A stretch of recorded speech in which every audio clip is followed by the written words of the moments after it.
sayyidina Muhammadin wa ala alihi wa sahbihi ajma'in amma ba'du. Fa inna asdaqal hadits kitabullah wa khairal hadi hadi Rasulillah sallallahu alaihi wasallam wa syarrul umuri muhdatsatuha wa kullu muhdatsatin bid'ah wa kullu bid'atin dhalalah wa kullu dhalalatin finnar wa bisanadil muttasili ilal imamil muallif rahimahullah ta'ala wa nafa'ana bi ulumihi fid dharain amin. Qala al hadisul masyhuru, hadis masyhur, halaman yang ke-20 ya.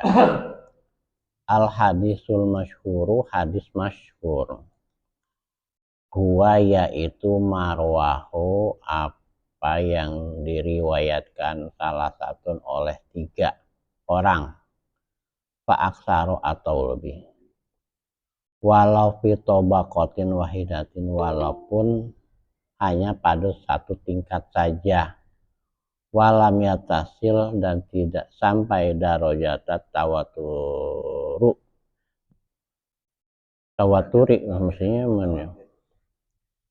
mestinya tawaturin, walam yatasil darajat tawaturi, dan belum sampai derajat mutawatir. Kita baca dulu ya. Wayan qasimu ila qismaini, dan hadis masyhur itu berbagi kepada 2. Al awalu, yang pertama, al masyhurul mutlaqu, masyhur mutlak, wa huwa makana masyhuran bainal muhaddisina, yaitu hadis masyhur di antara para muhaddisin, ghairihim, dan yang lainnya. Nahu, seperti qaulihi sallallahu alaihi wasallam, innamal a'malu binniyat, seperti contoh sabda Nabi sallallahu alaihi wasallam, innamal a'malu binniyat. Asani, yang kedua, al masyhurul muqayyad, masyhur muqayyad, wa huwa yaitu makana masyhuron bainal muhaddisina faqat, hadis masyhur yang masyhur di antara para ahli hadis saja.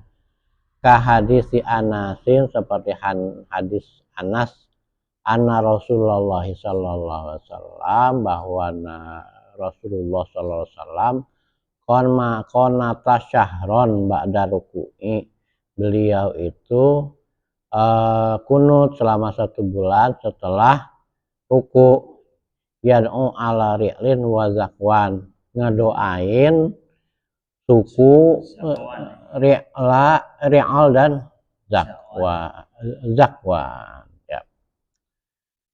Wa amal hadil mustafidu, maka adapun hadis mustafid, fakila huwal masyhuru, dikatakan juga dia sinonimnya atau sama dengan hadis masyhur. Wakila, dan dikatakan marwahu salah satu fa aksara fi jami'i tabaqati.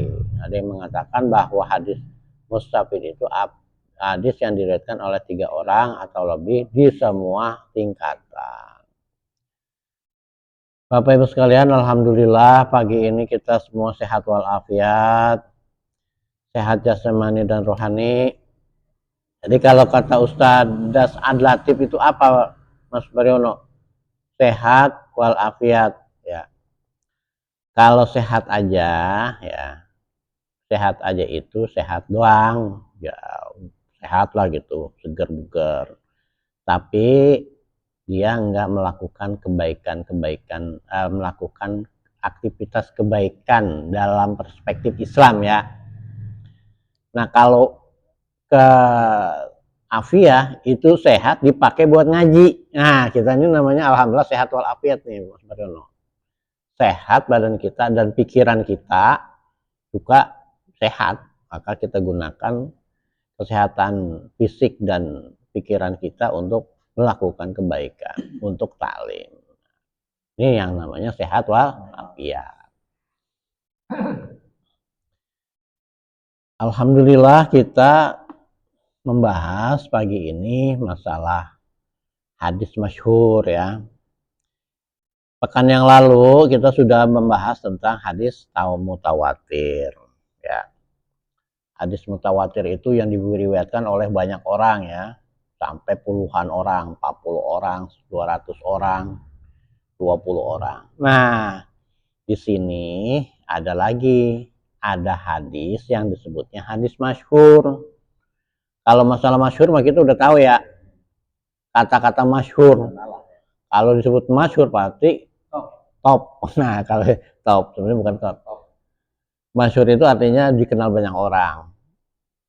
Mas Baryono itu orangnya masyhur di sini. Ya, misalnya dikatakan begitu ya. Artinya Mas Baryono dikenal banyak oleh banyak orang di lingkungan RT 9 dan RT 12, RT 8. Masyhur apa Mansur? Masyhur. Kalau Mansur. Iya. Kalau Mansur lain lagi dong. Beda lagi. Jangan-jangan se-RT, se-RW 11 juga masyhur gitu ya. Ya, artinya orang banyak kenal. Nah, ini juga kaitannya dengan hadis. Ada yang namanya hadis masyhur. Artinya di sini hadis yang terkenal. Cuma ada batasannya di sini. Yang disebut hadis masyhur itu kalau diriwayatkan oleh 3 orang, minimal 3 orang atau lebih, tapi tidak sampai kepada derajat mutawatir. Di mana derajat mutawatir itu sampai 20 orang, 40 orang gitu ya. Nah, dia itu ya secara pengertiannya seperti itu. Kemudian hadis masyhur ini ada 2. Yang pertama adalah masyhur mutlak ya. Apa yang masyhur? Hadisnya ini dikenal bukan hanya di kalangan penggiat hadis, peneliti hadis, orang yang mendalami hadis saja, tapi orang-orang lain pun termasuk dalam ini orang biasa gitu tahu hadis ini gitu. Misalnya hadis apa? Innamal a'malu binniyat. Hadis ini kan udah terkenal banget ya Mas Barono, udah tahu. Padahal hadis ahad ini kan. Dia malah melihat hanya masyhur. Jadi kalau dari kategorinya ini dia termasuk hadis ahad. Masyhur itu kan hadis ahad. Tapi ahadnya ini ahad yang lebih istimewa lah karena bukan masalah sahabat, tapi jumlahnya itu di atas rata-rata hadis ahad gitu. Ahad tapi banyak. Nah, kalau ahad yang lain kan mungkin cuma 2 orang saja. Tapi ini diriwayatkan oleh banyak orang, tapi tidak sampai kepada derajat mutawatir. Ya, artinya hadis ini di kalangan banyak orang, bukan hanya ahli hadis, itu udah pada tahu gitu kan. Sering disampaikan oleh orang innamal a'malu binniyat. Itu ya. Yang kedua itu ada namanya hadis masyhur muqayyad. Masyhur, terkenal, tapi terkenalnya ini hanya di kalangan para ahli hadis aja, orang yang menekuni hadis aja yang tahu hadis ini nih. Hadis contohnya apa? Hadis yang diriwayatkan oleh Anas bin Malik bahwasanya Nabi Shallallahu Alaihi Wasallam itu telah melakukan kunut selama 1 bulan penuh. Kunutnya kapan? Setelah ruku, rukunya ruku kedua ya. Kedua. Nah, ya maaf ya di sini tapi tidak disebutkan ya. Mungkin ya bukan ya dalam tafsiran fikih kemudian maksudnya rukunya ruku di rakaat terakhir ya. Ya, di ruku terakhir. Mendoakan ya, mendoakan ini dalam pengertian mendoakan kehancuran ala Ro'lin wa Zakwan. Ya kan ini suku Ro'lin dan Zakwan ini telah melakukan kejahatan terhadap kaum muslimin menurut riwayat kan begitu Pak Hanifan ya? Iya. Suku ini ala Ro'lin wa Zakwan ini kan sebuah suku ya. Kedua suku ya, Ro'lin dan Zakwan ini yang telah melakukan kejahatan terhadap kaum muslimin.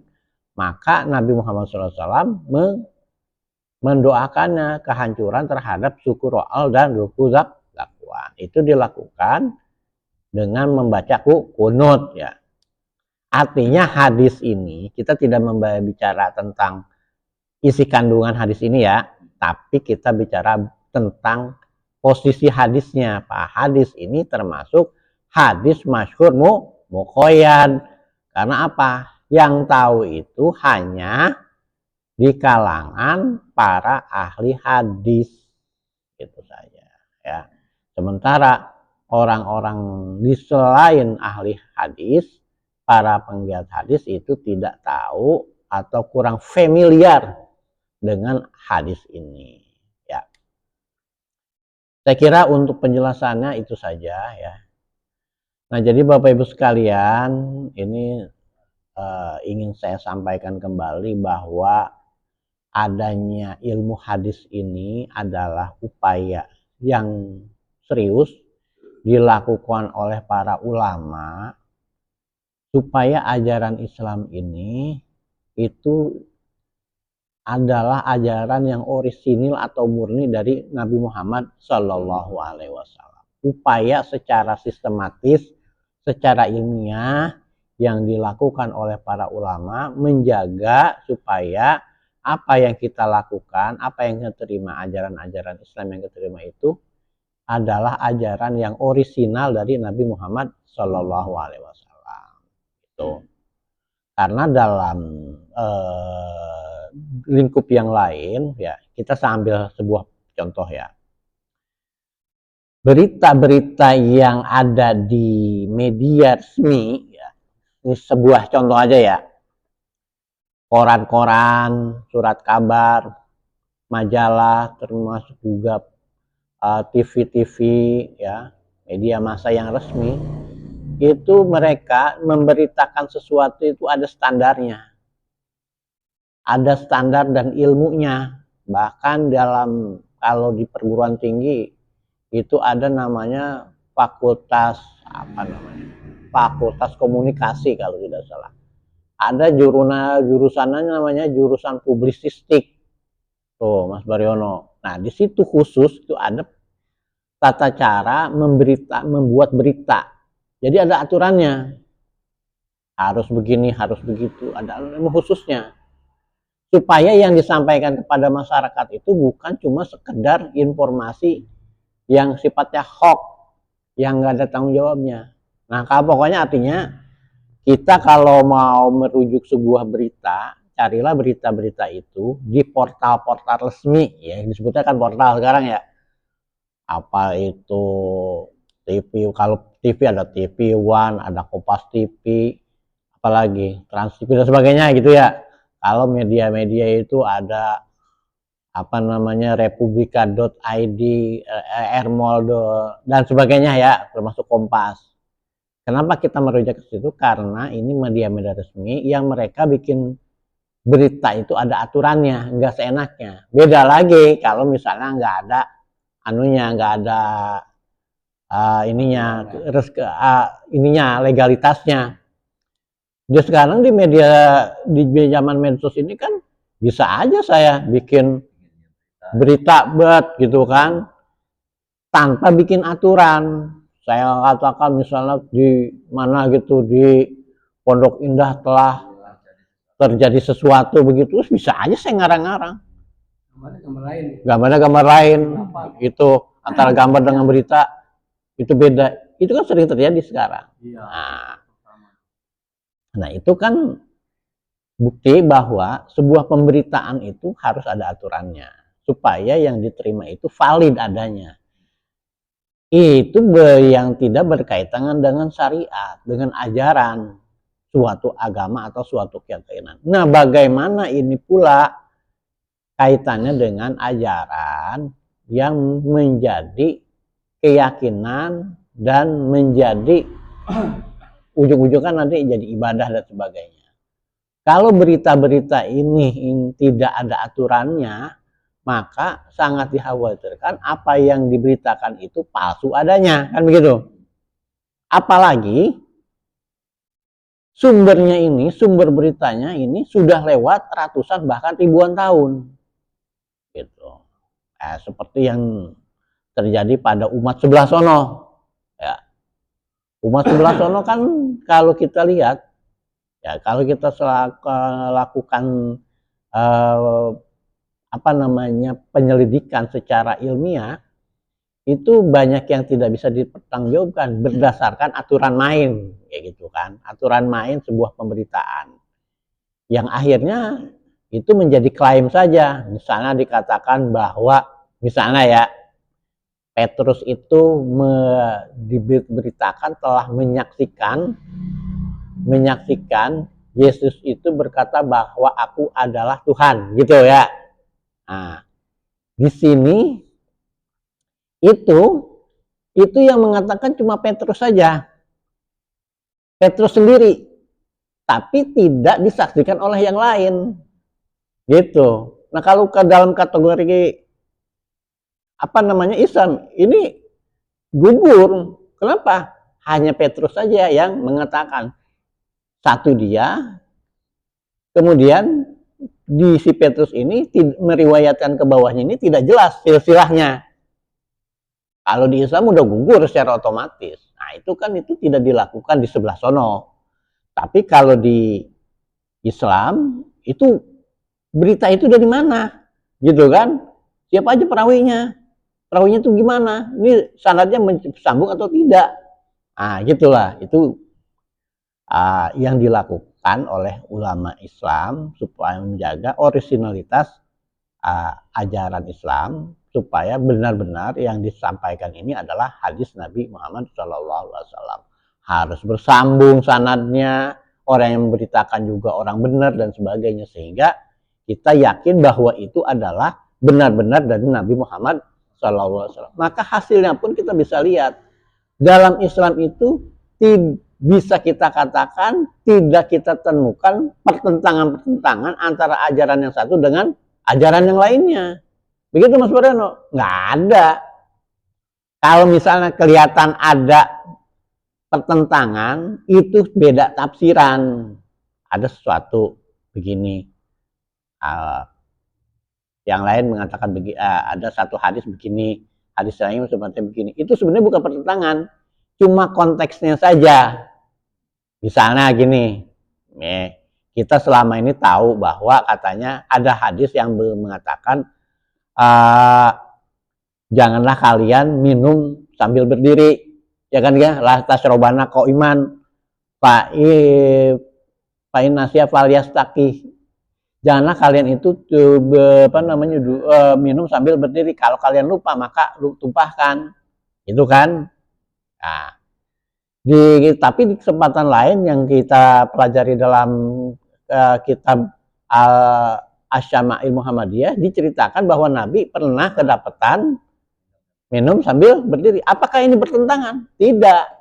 Nah, kenapa kita katakan tidak? Karena di situ ada namanya ilmu sababul wurud. Sababul wurud ini ngapa Nabi mengatakan demikian?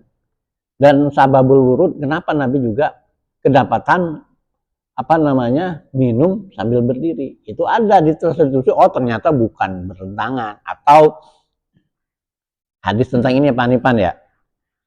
Nabi dalam suatu hadis mengatakan jangan kencing sambil berdiri.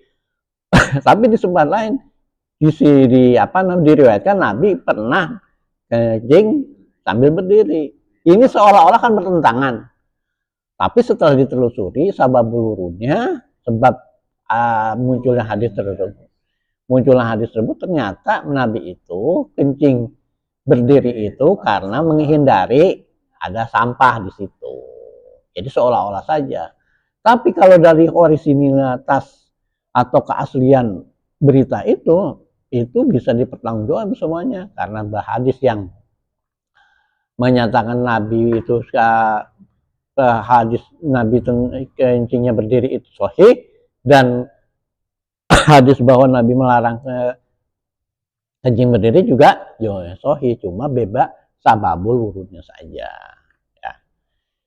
Saya kira itu ya kenapa ada ilmu hadis yang mengkategorikan hadis itu begini dan begitu dan sebagainya. Wallahu a'lam bishawab. Ada pertanyaan dari Bapak Ibu yang online? Kan ini Pak Ustadz yang nanya. Ya. Nabi itu kan kalau kencing sama buang air besar, dia kan nggak ada bekasnya. Begitu ya? Iya. Jadi nggak, misalnya dia kencing, itu nggak ada air kencingnya, langsung katanya di telan bumi, pokoknya langsung nggak kelihatan. Iya. Buang air bukan begitu juga ya. Ada sih keterangan begitu, tapi secara literaturnya saya belum mendapatkan ya, tapi benar saya mendapatkan itu, keterangan seperti itu. Itu menunjukkan kemuliaan Nabi Muhammad SAW.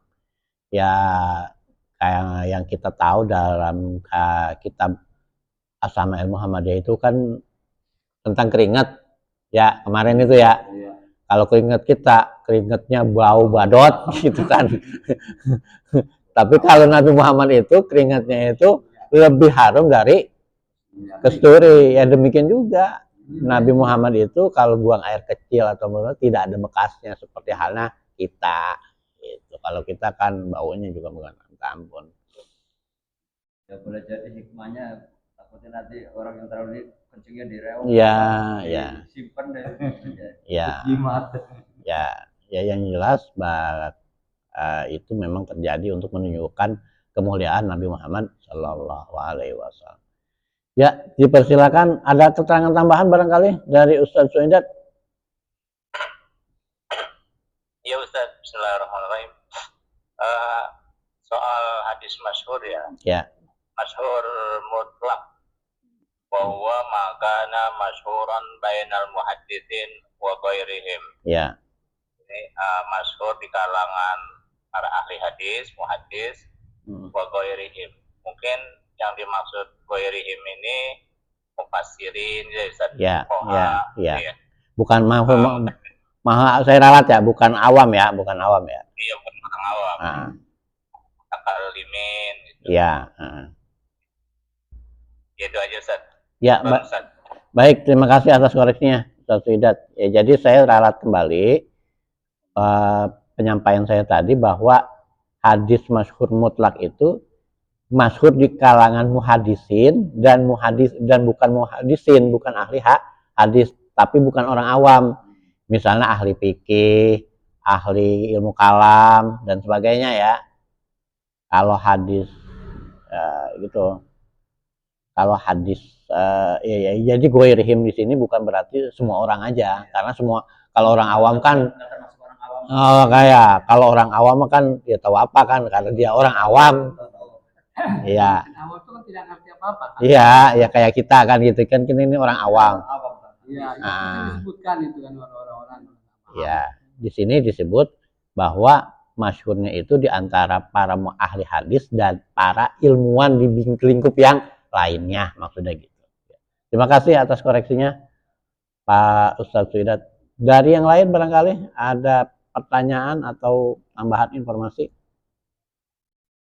Kalau tidak ada kita cukupkan. Wallahu a'lam bishawab. Subhanakallahumma wa bihamdika asyhadu an la ilaha illa anta astaghfiruka wa atubu ilaik. Billahi taufiq wal hidayah. Wassalamualaikum warahmatullahi wabarakatuh. Terima kasih, saya undur diri dulu ya. Ya. Sebentar. Oh, siap.